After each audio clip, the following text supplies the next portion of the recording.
जैसा कि आप लोगों का क्लास 9 से जो है ना दिसंबर मंथ का मासिक परीक्षा 2024 में चल रहा है और आप लोगों का पेपर 24 दिसंबर के दिन होगा जो कि सोशल साइंस का होगा। ठीक है प्यार बच्चों, तो सोशल साइंस के लिए हम लोग जो ना 100% ओरिजिनल पेपर लेकर के आ चुके हैं। और बच्चों इस वीडियो में हम आपको क्या करेंगे, जो आपका सब्जेक्टिव क्वेश्चन है उसका मैं कंप्लीट आंसर जो है ना बताने वाला हूँ। ठीक है प्यार बच्चों, आप लोगों को मैं ना जो है साइंस का सब्जेक्टिव ऑब्जेक्टिव दोनों का वीडियो डाल दिया इसी चैनल पर, जाके देख लेना बिल्कुल ओरिजिनल पेपर का। और PDF भी बताया हूँ गूगल में जाके कैसे डाउनलोड करना है, ऐसे इसका भी बताऊँगा। ठीक है, और बिल्कुल मैं इसका सोशल साइंस का भी ऑब्जेक्टिव का आंसर डाल दिया हूँ। सब्जेक्टिव हम कंप्लीट करेंगे। सभी लोग चैनल वगैरह को सब्सक्राइब कर लेना। हमारे पास मैथ इंग्लिश का पेपर आ चुका है, वो भी अब उसका भी हम लोग लाइव आएंगे तो अच्छे से करवाएंगे। ठीक है, तो चलिए विषय को देखिए। 111 रहेगा, टाइम 1.5 घंटा का मिलेगा, 50 मार्क्स का एग्जाम होगा। और आप लोगों का संस्कृत हिंदी का एग्जाम कैसा गया आप लोग कमेंट बॉक्स में जरूर बताना प्यारे बच्चों। ठीक है, तो चलिए फटाफट से बिना देरी करते हम लोग आगे बढ़ेंगे। ऑब्जेक्टिव है क्वेश्चन, इसका मैं कंप्लीट आंसर दे दिया हूँ। तो चलिए सब्जेक्टिव की ओर बढ़ते हैं बच्चों। ठीक है, तो आप देखिए यहाँ से आपका जो है ना सब्जेक्टिव स्टार्ट होगा। चलिए यहाँ से देखिए आपका सब्जेक्टिव स्टार्ट होगा। इसमें क्या बोला, तो इसमें खंड अ में लघुत्तरीय क्वेश्चन है बच्चों। इसमें 10 क्वेश्चन है, आपको किन्हीं 5 क्वेश्चन का जवाब देना है। एक क्वेश्चन 2 मार्क्स वाला है ना, तो 10 नंबर कंप्लीट आपको यहाँ पर मिलेगा। तो चलिए समझाते चलता हूँ, समझ लेना, काफ़ी बढ़िया होगा। देखो जैसे इतिहास है बच्चों, ये आपका इतिहास का क्वेश्चन है। इतिहास में क्या होगा, 2 क्वेश्चन मिलेगा। 8वां करके दिया ना, तो 8वां करके देने का मतलब क्या हुआ, या तो अगर आप ऊपर का बनाते हो ना तो नीचे का मत बनाना। ठीक है, ठीक है, ऊपर का अगर बनाते हो तो नीचे का मत बनाना, नीचे का बनाते हो तो ऊपर का मत बनाना, ऐसा करना है। तो मैं ना लगातार जो ऊपर ऊपर का क्वेश्चन है मैं ऐसे बता दूंगा क्या क्या है। तो चलो यहाँ पर क्वेश्चन देखो। पहला क्वेश्चन है भारतीय वन अधिनियम के 2 उद्देश्यों को बताएं। दूसरा क्वेश्चन है तमार विद्रोह से आप क्या समझते हैं। अगला क्वेश्चन यहाँ पर देखिए बच्चों, अगला क्वेश्चन देखिए यहाँ पर जो है ना बिल्कुल ओरिजिनल पेपर, ये भी देख लीजिएगा। अगला क्वेश्चन राजनीतिक विज्ञान में, इसमें बोला कि राजनीतिक प्रतिद्वंदी क्या है। अगला क्वेश्चन है कि मतदाता सूची से आप क्या समझते हैं। 5वां नंबर है तकनीकी बेरोजगारी क्या है। और अगला क्वेश्चन आप देखोगे तो 6ठा नंबर बोला बफर स्टॉक क्या है। 7वां नंबर बोला जो ना दोवाव का क्या अर्थ है। और 8वां नंबर है श्रीलंका के 2 मुख्य बंदरगाहों के नाम बताएं। और 9वां नंबर क्वेश्चन है कि प्राकृतिक आपदा के 2 उदाहरण दीजिए। 10वां बोला सड़क दुर्घटना के 2 जो ना कारण बताइए। तो देखो बच्चों इस प्रकार से क्वेश्चन है। सभी लोग जो भी वीडियो देख रहे हो सभी लोगों से एक रिक्वेस्ट रहेगा, चैनल को सब्सक्राइब कर लो बच्चों। ठीक है, ताकि आगे जो आपका एग्जाम होने वाला है उसका भी हेल्प मिल पाएगा, जैसे कि इंग्लिश हिंदी का पेपर डालेंगे। तो देखो दीर्घोत्तरीय क्वेश्चन है ना, इसमें 11 से 18 तक क्वेश्चन है। 4 क्वेश्चन का जवाब देना है।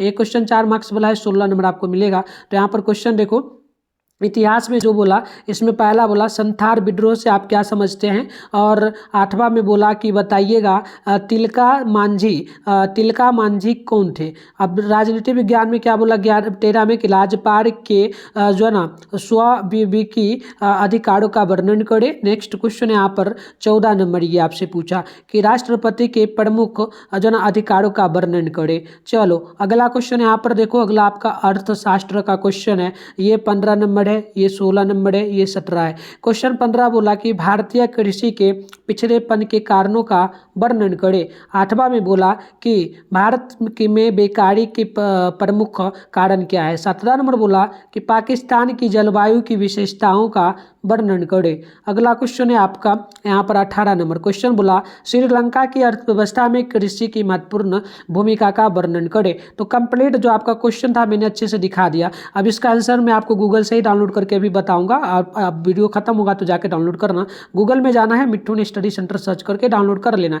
देखो बहुत आसान तरीके से 1 सेकंड में हम लोग कर लेंगे, कोई टाइम भी नहीं लगेगा। सिंपल सा क्या करना है, गूगल को ओपन करना है। आप लोग वीडियो खत्म होगा तब जाके डाउनलोड करना। भी पहले सीख लो बच्चों, है ना, नहीं तो लिखना हो तो अभी लिख ही लेना, कोई दिक्कत नहीं। वीडियो से भी लिखो, मैं अच्छे से पढ़ के भी बता भी दूंगा और टाइम भी दूंगा, रोक दूंगा कुछ देर, आप लिख लेना। तो चलो यहाँ पर आप आओगे बच्चों, तो यहाँ पर आपका जो है ना ध्यानपूर्वक देखना। इसमें गूगल में आना है, मिट्ठू स्टडी सेंटर जो है आपको सर्च कर लेना है। फिर क्या करना है बच्चों, ऊपर करना है फर्स्ट में देखो मिट्ठू स्टडी सेंटर .com लिखा हुआ है, यहाँ पर आपको जो है मिल जाएगा। तो इसी पर आपको क्या करना है बच्चों, इसी पर आपको क्लिक करना है। क्लिक करते ही आपके सामने जो है इस प्रकार से इंटरफेस पेन होगा।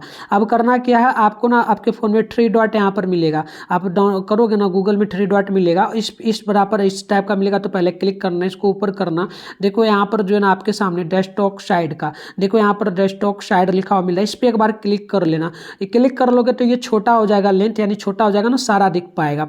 ठीक है, तो देखो ये यहाँ पर मत क्लिक करना, ये पढ़ लेना, ये ज्योग्राफी में आते तो आपका जो सोशल साइंस का करना है, नीचे वरना देखना कहाँ पर है, तो देखो सोशल साइंस लिखा हुआ इस प्रकार से मिल गया, तो यहाँ पर सोशल साइंस का है, बस इसी पे आपको क्लिक करना है। सिंपल साइज फोटो पे क्लिक कर देना। क्लिक करते ही देखो आपके सामने जो है इस प्रकार से इंटरफेस ओपन हो गया, ओपन हो गया।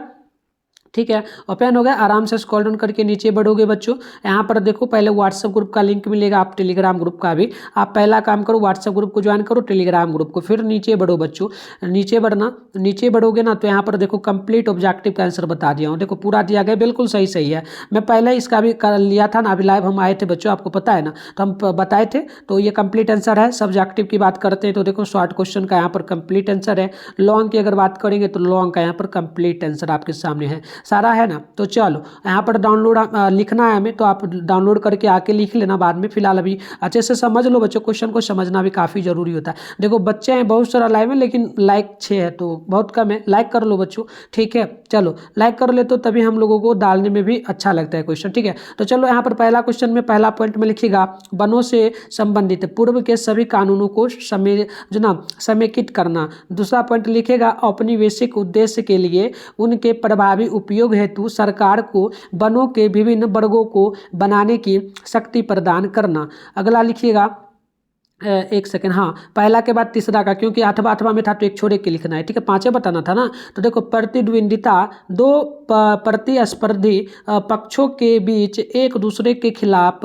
भावना है। रिश्ते को खुद भी प्रतिद्वंदिता कहा जा सकता है और प्रत्येक भागीदार या पक्ष दूसरे का प्रतिद्वंदी होता है। किसी के मुख्य प्रतिद्वंदी को कट्टर प्रतिद्वंदी कहा जा सकता है। चलिए 5वां का आंसर देखिए, तकनीकी बेरोजगारी का मतलब है जब तकनीकी प्रगति या नए उत्पादन तरीकों की वजह से लोगों को काम नहीं मिल पाता।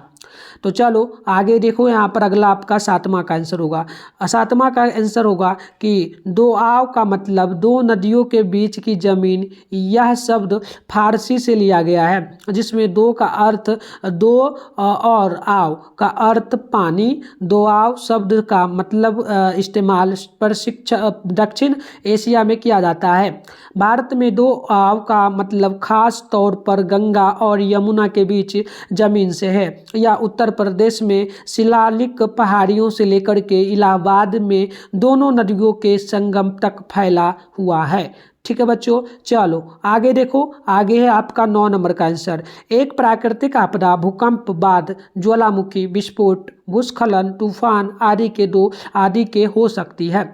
तो ये कंप्लीट आंसर आपका शॉर्ट का हो गया। अब हम लोग लॉन्ग का देख रहे हैं। लॉन्ग में हम लोग 11 नंबर का आंसर देख रहे हैं। ठीक है, तो देखिए, संथालों के आक्रोश का मुख्य कारण यह था कि ब्रिटिश काल में साहूकार तथा औपनिवेशिक प्रशासक दोनों ही संथालों का शोषण करते थे। दिकुआओ यानी कि बाहरी लोगों तथा व्यापारियों द्वारा संथालों द्वारा लिए गए ऋणों पर 50% से लेकर के 500% तक का ब्याज वसूले जाने का उदाहरण मिलते हैं। अब बात करते हैं 13 नंबर का। तो भारतीय संविधान के मुताबिक राज्यपाल को अपने विवेक से काम करने का अधिकार है। इसे विवेकाधीन शक्ति कहते हैं। यह कार्यपालिका की शक्ति है और इसका इस्तेमाल राज्यपाल उचित समझे उसमें वह आज़ाद है। अदालतों का इस पर कोई अधिकार नहीं होता है। ठीक है बच्चों, चलो तो आगे बात करते हैं हम लोग 14 नंबर का आंसर का होगा। भारतीय कृषि को प्रकृति में पिछड़ा माना जाता है क्योंकि कई किसान अपने क्षेत्र में अच्छी तरह से सुसज्जित और शिक्षित नहीं है। इसके पिछलेपन के कारणों में संस्थागत कमी, तकनीकी कमियां, मानवीय कारक और इस क्षेत्र में धीमी वृद्धि के साथ कम प्राथमिकता को माना जाता है। चलिए आगे यहाँ पर 17 का आंसर हो जाएगा। पाकिस्तान की जलवायु मानसूनी एवं उष्ण मरुस्थलीय है। यहाँ गर्मी के मौसम में बहुत गर्मी और जाड़े के मौसम में कड़ाके की सर्दी पड़ती है।